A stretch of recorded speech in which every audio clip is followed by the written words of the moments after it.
নমস্কাৰ প্ৰাথমিক তথ্য ইউটিউব চেনেলত সকলোকে স্বাগতম জনাইছোঁ। আজি শিক্ষা বিভাগৰ কেইটামান গুৰুত্বপূৰ্ণ খবৰ এইটো ভিডিঅ'ত আমি আলোচনা কৰিম আৰু লগতে আপোনালোকে যদি প্ৰথমবাৰৰ কাৰণে এইটো চেনেলত আহিছে তেতিয়াহ'লে এইটো চেনেলক সাবস্ক্ৰাইব কৰি ৰাখিব আৰু লগতে থকা বেল আইকনখন টিপি দিব। আমাৰ চেনেল সদায় শিক্ষা বিভাগৰ সকলো নতুন যিমানখিনি নোটিছ আৰু অৰ্ডাৰ আহি আছে আৰু এপইণ্টমেণ্ট সম্পৰ্কীয় আৰু নিযুক্তি সম্পৰ্কীয় যিমান তথ্য আছে সকলোৰে আগতে দিয়াৰ চেষ্টা কৰি আছে। সেইটো কাৰণে এইটো চেনেলক আপোনালোকে সাবস্ক্ৰাইব কৰি ৰাখিব আৰু লগতে বেল আইকনখন টিপি দিব যাতে আপোনালোকে সকলো নটিফিকেশ্যন সকলোৰে আগত পায়। বলক আজিৰ ভিডিঅ'টো আমি আৰম্ভ কৰোঁ। প্ৰথম কথাটো হ'ল যে ফাৰ্ষ্ট ইউনিট টেষ্ট ইভালুৱেশ্যন 2022-23 বিষয়ে এইটোৰ বিষয়ে কোৱা হৈছে যে government of Assam elementary education ডিপাৰ্টমেণ্টৰ পৰা এখন অৰ্ডাৰ আহিছে আৰু হেতুত কোৱা হৈছে যে with reference to the above I am directed to state that the process of arrangement to be made in school for first unit evaluation is already delayed since recently conducted Gunotshav 2022 covered all schools except few flood affected schools where it is deferred, which is proposed to be considered as first evaluation.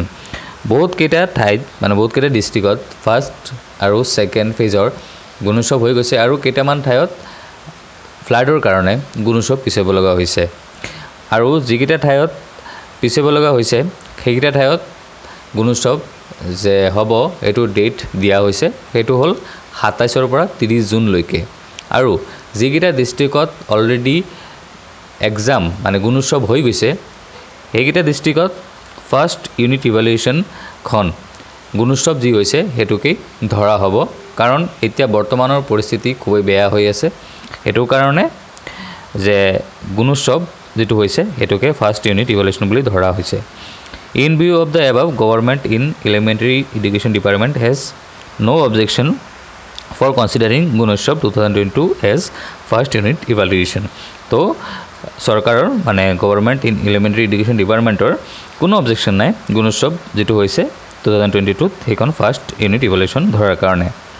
তো however I am directed to request you to cause a verification to ascertain the reason requested to explain the reason behind such lapse of planning in mandatory activities like unit evaluation in schools, which is very essential for the students, and also the level at which such lapse occurred, and furnish a report to the department at the earliest. তো এইখন order প্ৰকাশ পাইছিল signed by Bijoya Chowdhury, date 16/6/2022, secretary to the government of Assam elementary education department. এইখন হ'ল প্ৰথমখন news.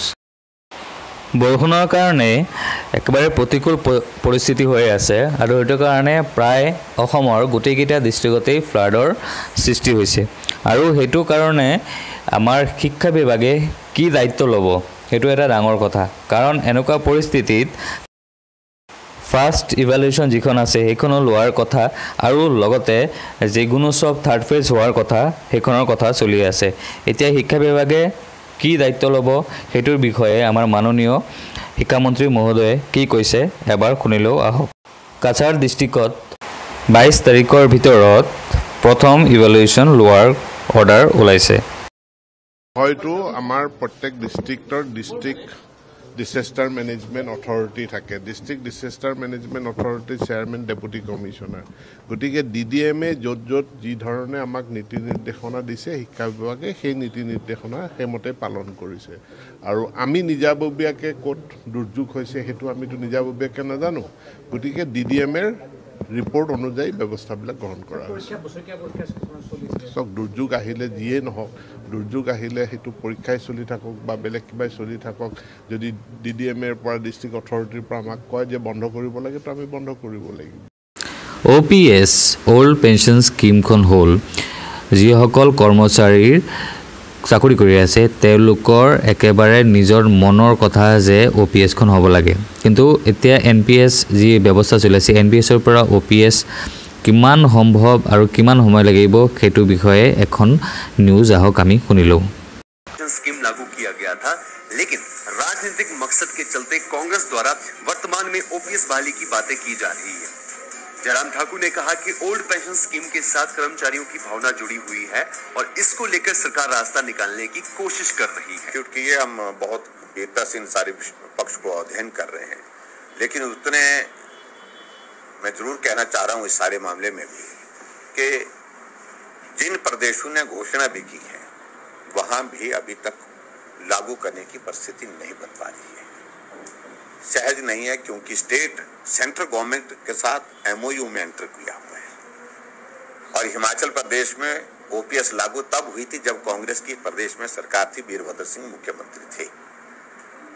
आज उनकी घोषणा करने से मुझे लगता है कि कोई बहुत ज्यादा उस तरह से राजनीतिक मकसद के दृष्टि से वो जरूर कर रहे हैं, लेकिन ओपीएस एक विषय है और कर्मचारियों की मांग है। मैं इस बात से सहमत हूं, उनकी भावनाएं उसके साथ जुड़ी हुई हैं कर्मचारियों की, उन भावनाओं का हम सम्मान करते हैं। रास्ता निकालने की कोशिश है, अगर निकलता है तो। মেট্ৰিকৰ ফলাফল লৈ হতাশাত ভোগা শিক্ষাৰ্থীসকলৰ কাৰণে শিক্ষামন্ত্ৰী ছাৰে কি কৈছে আহক শুনিলোঁ। খুবেই ভাল কথা কৈছে, আপোনালোক সন্মত হ'ব শিক্ষামন্ত্ৰী ৰণোজ পেগু ছাৰৰ বক্তব্যত। এবাৰ চেয়াৰমেনে জনাইছে যে মাৰ্কশ্বিটখনটো কেৱল ছাত্ৰ বা ছাত্ৰীগৰাকীহে ডাউনলোড কৰিব পাৰে। তো আমি কিয় প্ৰচাৰ এটা হৈ যায় যে অমুকে অমুকে ফেইল কৰিলে, তো পাছ ফেইল কৰা কিমান নম্বৰ পালে সেইটো প্ৰত্যেকৰ এটা ব্যক্তিগত এচিভমেণ্ট আৰু এইটো এটা পাৰ্চনেল ডাটা। এই পাৰ্চনেল ডাটাটো পাৰ্চনেল হিচাপেই তেওঁলোকে উপলব্ধ কৰিব। আমাৰ যিসকলে ষ্টেণ্ড কৰে সেইখিনি থাকিব, কোনোবাই এক্সট্ৰা অৰ্ডিনেৰী ভাল ফলাফল কৰিছে সেইটো প্ৰকাশ পাব, কিমান পৰিসংখ্যাবিলাক প্ৰকাশ পাব, কিমানে ফাৰ্ষ্ট ডিভিজন পালে, কিমানে ছেকেণ্ড ডিভিজন পালে, কিমানে থাৰ্ড ডিভিজন পালে, কিমানে ফেইল কৰিলে, সেই পৰিসংখ্যাখিনি প্ৰকাশ পাব। কিন্তু কোনে কোনে কিমান পালে, কোনে কোনে ফেইল কৰিলে, এই ব্যক্তিগত ডাটাবিলাক ৰাজহুৱাকৈ আৰু প্ৰকাশ কৰা নহয়।